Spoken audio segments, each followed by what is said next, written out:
صباح الخير، اهلا بيكم من العياده. عايزين نتكلم على حاجات بسرعه كده ما نعملهاش قبل العيد.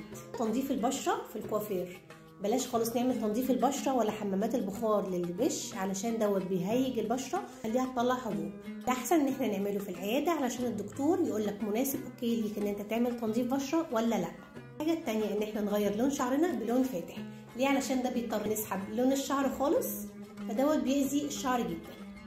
بلاش نعمل خالص فرد للشعر بالبروتين او الكرياتين، عشان هو اولا بيسبب ضرر للشعر بسبب المواد الكيميائيه بتاعه الفرد، وكمان بيسبب ضرر للشعر برضو علشان البروسيجر نفسه اللي بيتعمل بيه الفرد دوت بيبقى مضر جدا للشعر، والحراره العاليه قوي قوي دي بتبقى مضره قوي للشعر، والادخنه دي بتبقى مضره جدا للرئه بتاعتنا، وكمان الكيميكالز دي مضره للكبد بتاعنا، فبلاش منها خالص.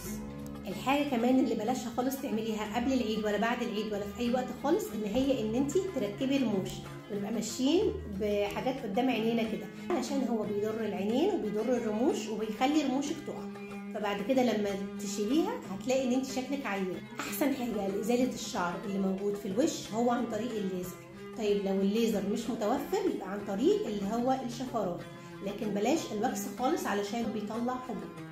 الحاجه الاخيره اللي بلاش تعمليها خصوصا قبل العيد او قبل اي مناسبه اللي هي الديرما بان او الديرما رولر ديت، علشان هي بتحتاج من اسبوع لاسبوعين علشان الجلد يرجع لطبيعته، وبلاش تعمليها في البيت خالص، لازم طبيب متخصص هو اللي يعملها لك. نعالج ببساطه من غير ما نأذي جسمنا.